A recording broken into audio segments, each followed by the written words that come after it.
Good morning, Umar. Hey, Musab, good morning. How are you? Yeah, doing good.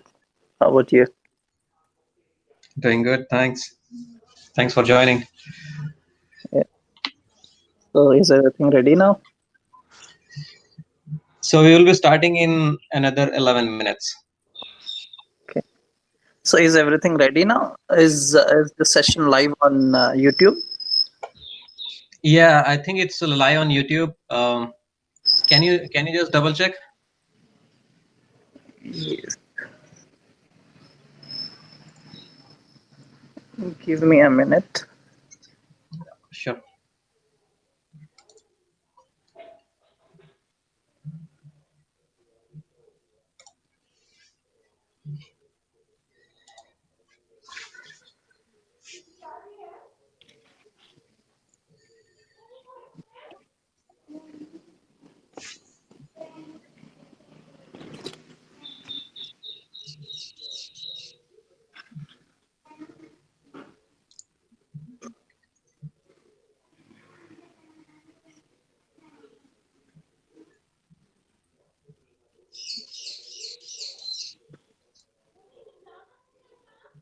Yes, it's live on YouTube. Okay, perfect. Are you based out of Bidar? Yes, I'm in Bidar.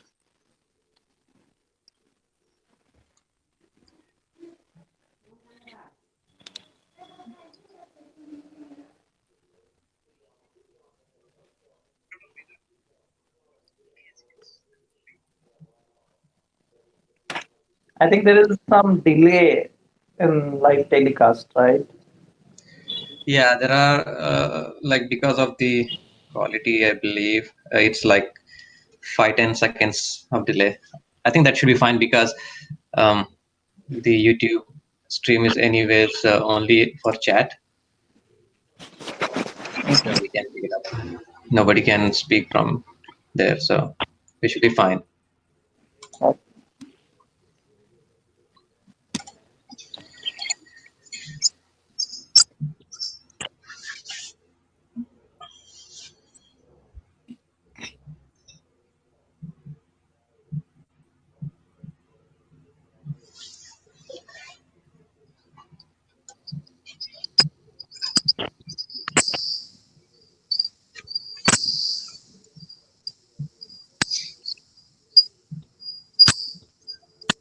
Musab, in the meantime, can you ping other board members just in case they did not receive the message?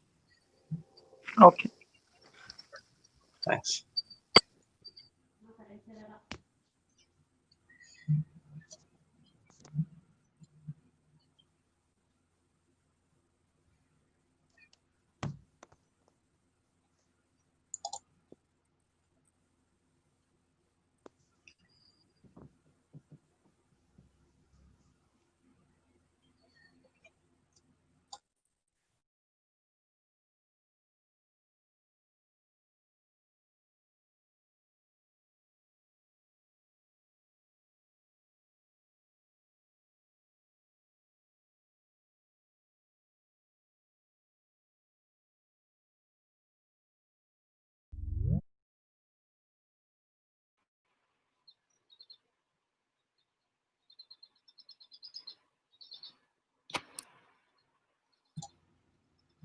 Hey Ravi, how are you?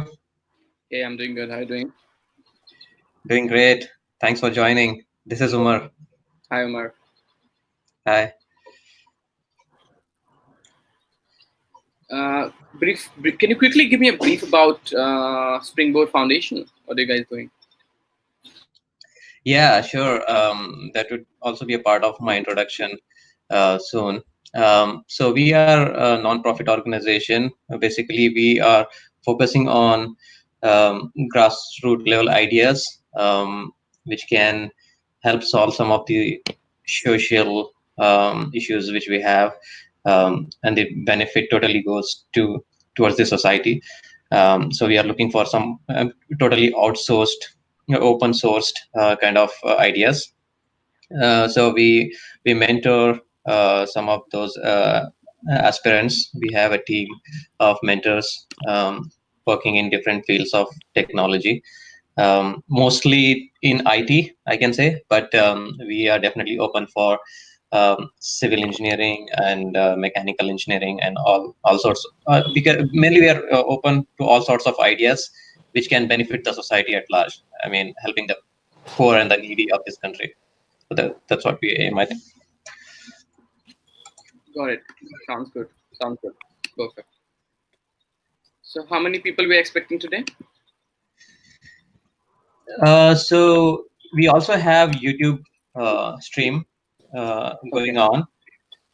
So we have reached out to a few colleges. Hopefully they will have some of their students join in, and we will have people joining in through this Jitsi link, mostly who are in our close contacts. They will be joining through this. So we'll be having question answers in the chat, both in Jitsi and there. So I will try to manage those and bring those questions to you. So if I can ask you, how much time do you think you want to do this presentation? 30 minutes, I would guess. Okay. 30. Yeah. So we can keep like 15 minutes or so for some other discussions and Q&A, and then we can wrap up the call. Sure. Sounds good.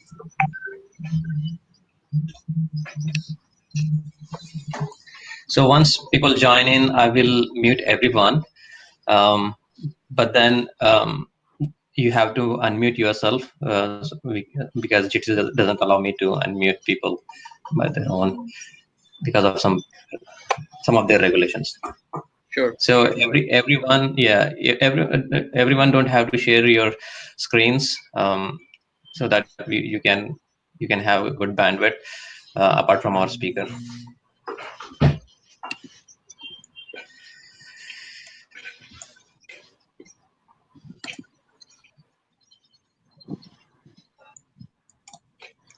So Ravi, are you in Kolkata?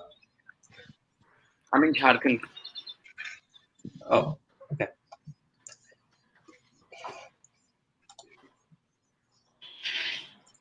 Are you based out of Bangalore?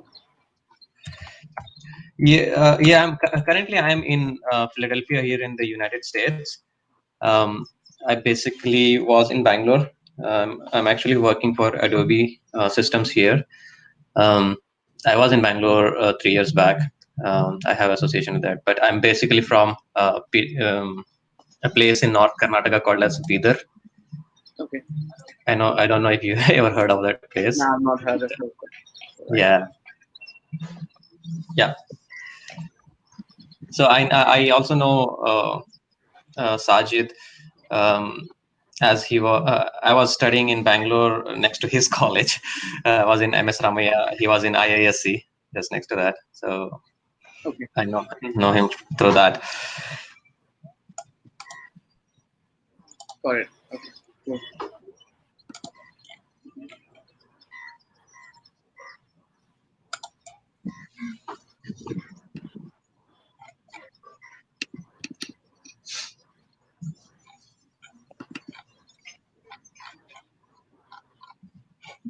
You're in which city in the US? I'm in Philadelphia. Okay.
So Ravi, if I may ask, which project are you involved in primarily right now? Looks like you have a lot of different things going on, but what's your focus area these days? So I'm looking at three things. I'm looking at policy advocacy. I'm looking at startup investment, and I'm looking at open innovation. Got it. Got it. Yeah. So policy, when you say policy, you are talking about policy related to these Startup. MSMEs and startups. Startup. Yes. Yes. Okay. Yes. Certainly. Yeah.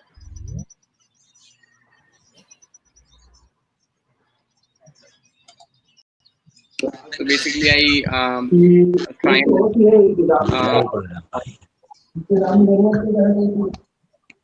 so people started joining.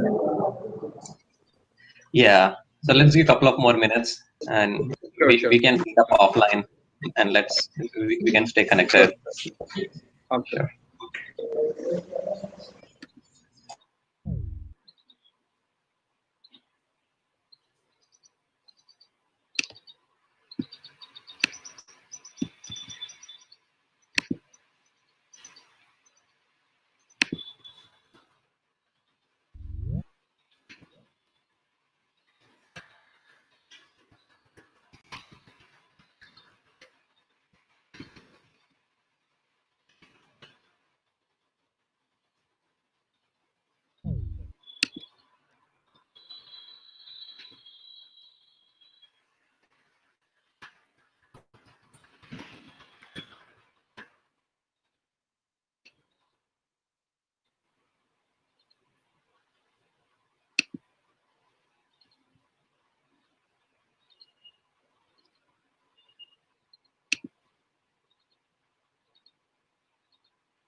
I think we are getting good quorum, so let's give one last minute for people to join, and then we'll get started.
All right, I think we can get started. Hello, everyone. My name is Umar. I'm with Springboard Foundation of India. Today, we will be having a very interesting discussion on student entrepreneurship, its challenges and opportunities, and especially throwing some light on how the rural and suburban students can get started thinking towards these areas which we often don't see much interest on.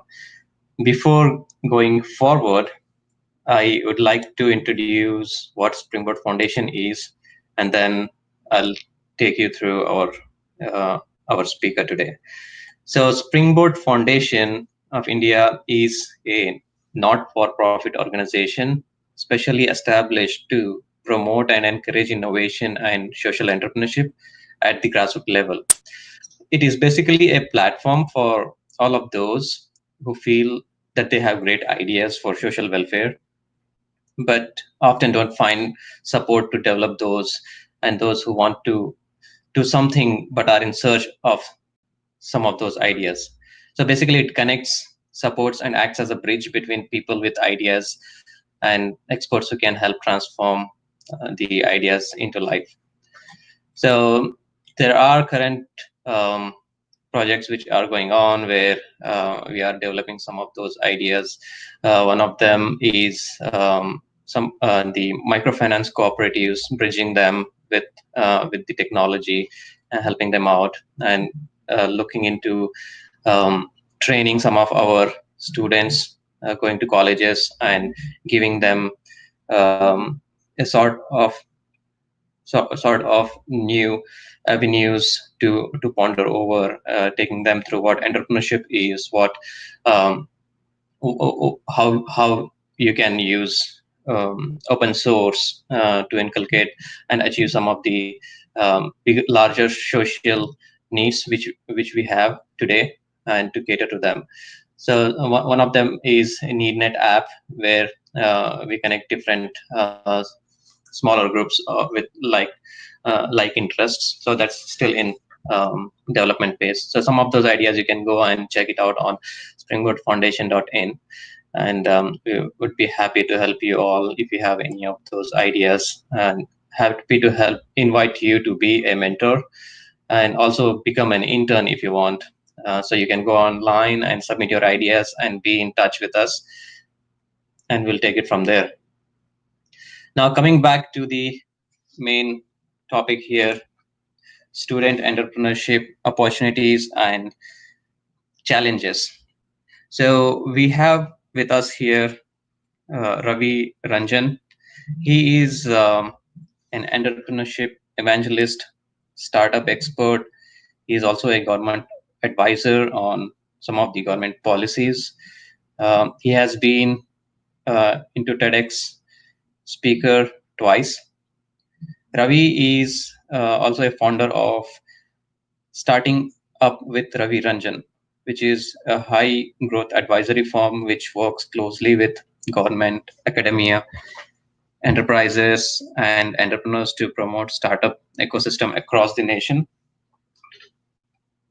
He is ex-NASCOM, and he's an ex-Indian Angel Network and an alumni of the prestigious International Visitor Leadership Program, a premier professional exchange program by the US Department of States. He has been working closely with Indian startup ecosystem for over 10 years, and he has established himself as a startup expert, influencer, entrepreneurship evangelist, and ecosystem enabler. Ravi has been working closely with global partners to promote startup ecosystem in India, such as Facebook, Microsoft, Google, Amazon, to name a few. He is from a village called Japla in Jharkhand. His humble background helped him witness multiple geopolitical challenges firsthand, which inspired him to study journalism and communication. And this is the very reason we were really interested in his talk, because we also want our rural and suburban students to have this idea of entrepreneurship, especially this idea of student entrepreneurship.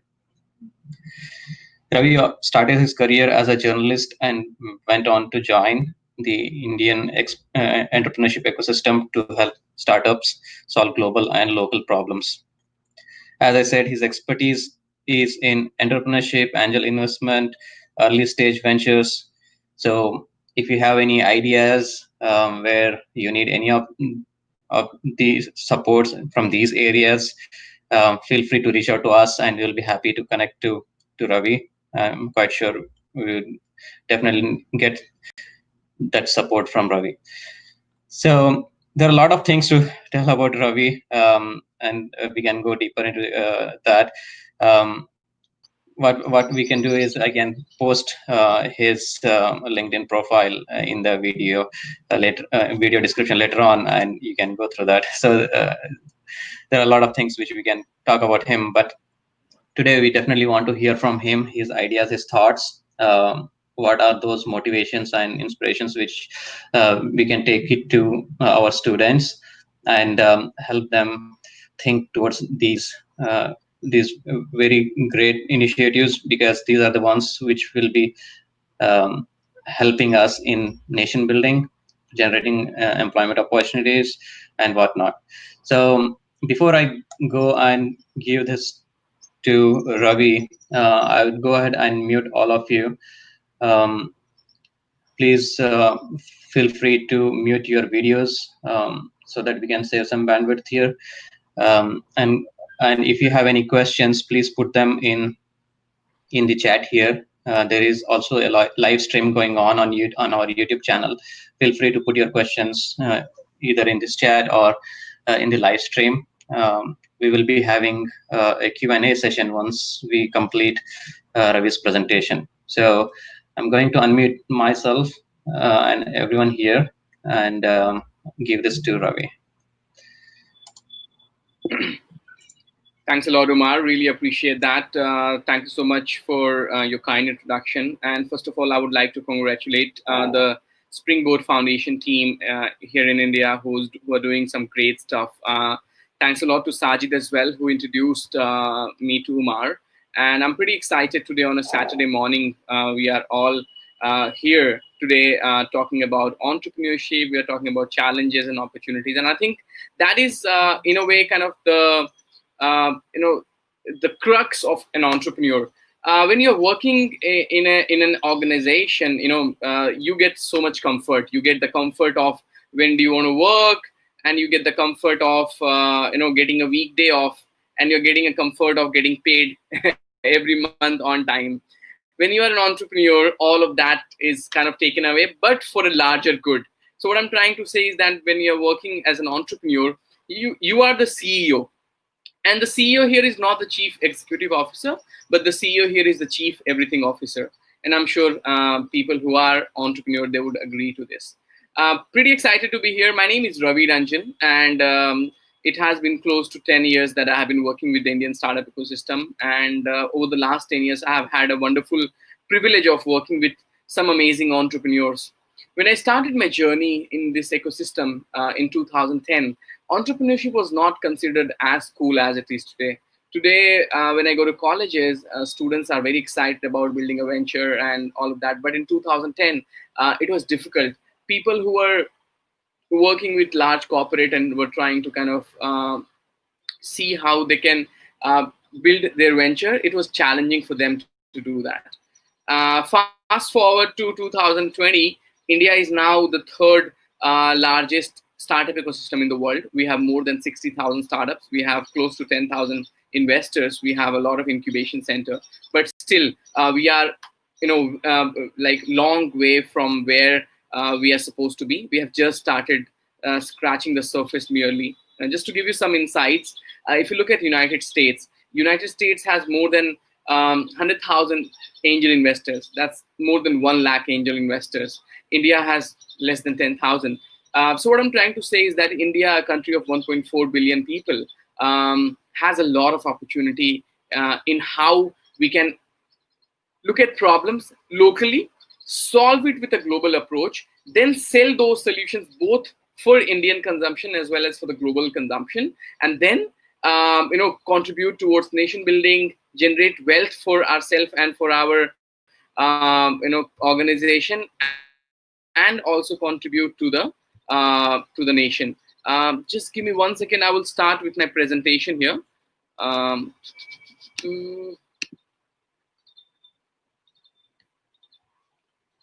Yeah, that is all right.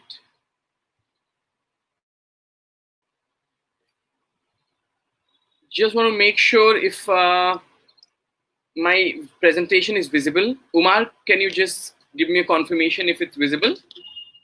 Yes, Ravi, I can see it. You can see. All right, great. So I would not take a lot of time. I've just put together this very quick deck to talk about entrepreneurship and innovation, and then we can go ahead and take question and answer. But before I do that, let me share this very interesting stat with you. India has entered into a phase called demographic dividend phase, which is from 2018 to 2055. If you look at some of the other countries such as Japan, Japan started the demographic dividend in 1964 and it ended in 2004. Similarly, Brazil and Bangladesh and China and Thailand, they are all into the demographic dividend phase. What happens is in demographic dividend, dependency of older population on younger population goes low, and the workforce where young people are working more and more, it increases. India has a wonderful opportunity where our demographic dividend phase has just started.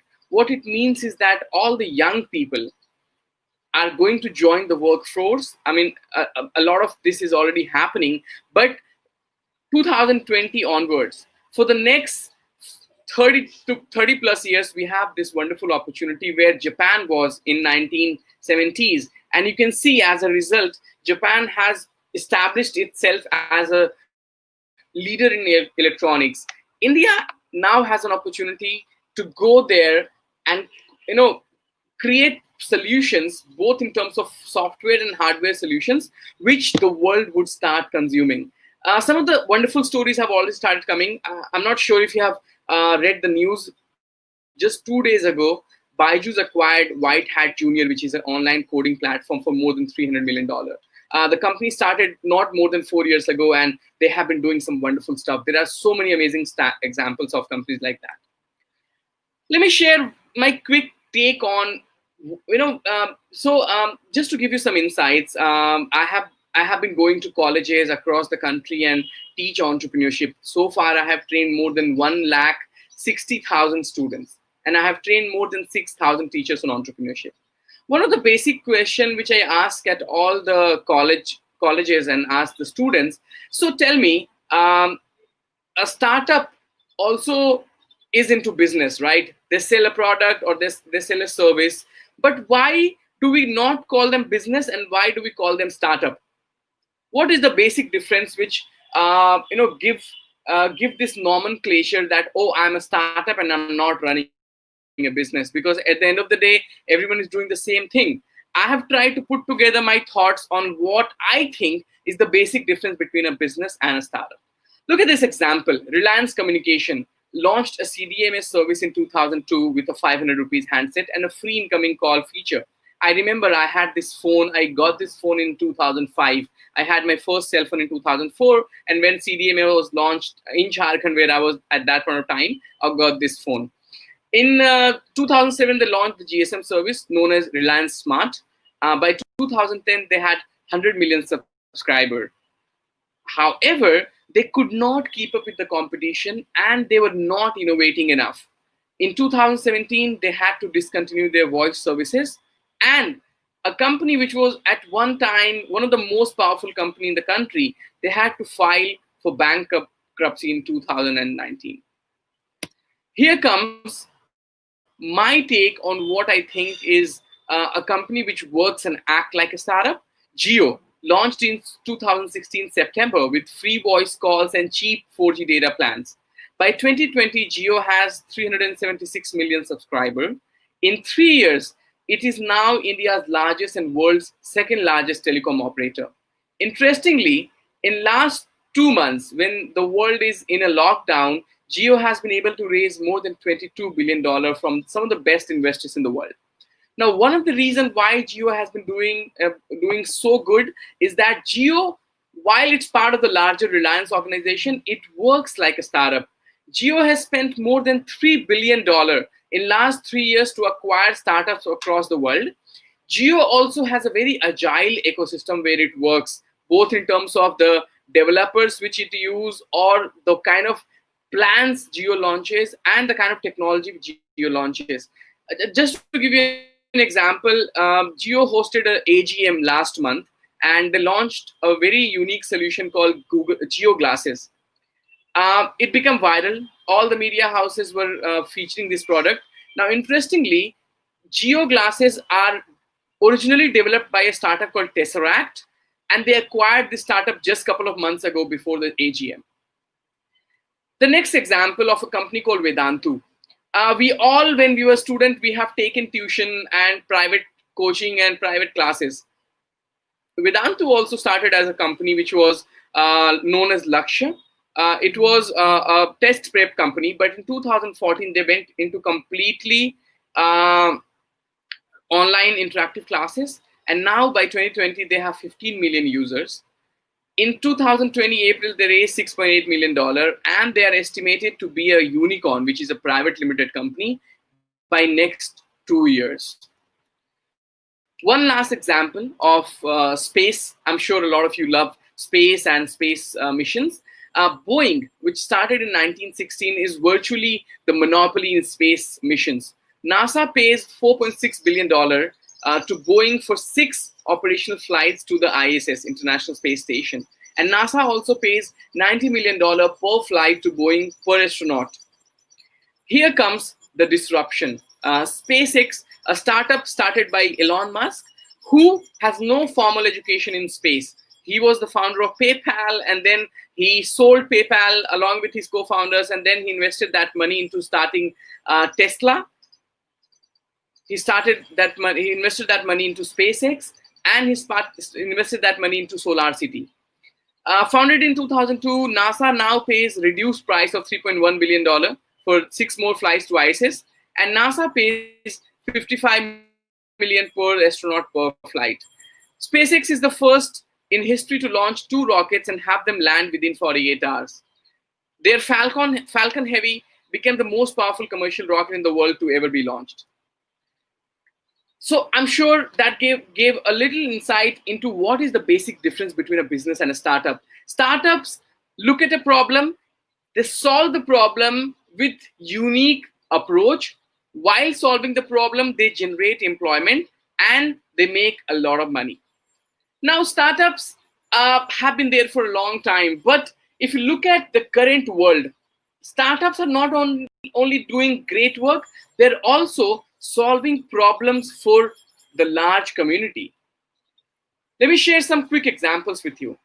A company started from Estonia. Estonia is a very, very cold country in Europe.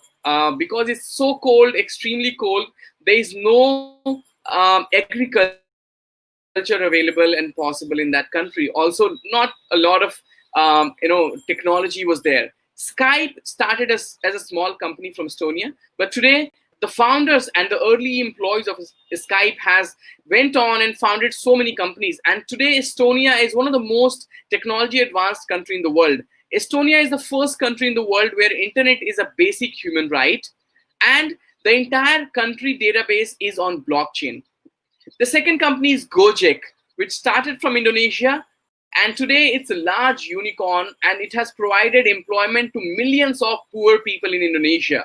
It has also given employment opportunity to a lot of physically disabled people who cannot go to a job. The third company is Flipkart. I'm sure all of you know the Flipkart story from India, how it became so big, and it has also inspired millions of Indian entrepreneurs to go in the field of entrepreneurship. And the last company which I want to talk about is Google. Today we know Google as the mighty and the big, but when Google started, it was a very small idea. Google, in fact, went on to Yahoo for acquisition, and Yahoo said, no, we cannot acquire you. You do not look interesting to us. Look at Google today. They are virtually the leader in the search across the world, and they have various other products in the world, and they have inspired millions of people in every single country in the world to go ahead and look at entrepreneurship. Let me share my quick insights on the Indian startup ecosystem, and then we can go ahead and take some questions. If you look at the Indian startup landscape, by 2019, as per a report by NASSCOM, there are close to 9,000 technology startups. I'm not talking about non-tech companies. In 2019, Indian startups raised $14.5 billion funding, and out of this 14 billion, 90% of the funding came from outside. What it means is that people across the world realize that the future belongs to India, and India is a very, very large opportunity, both in terms of startup creation, in terms of startup investment. Also, these startups are set to create more than 5 million jobs by 2025.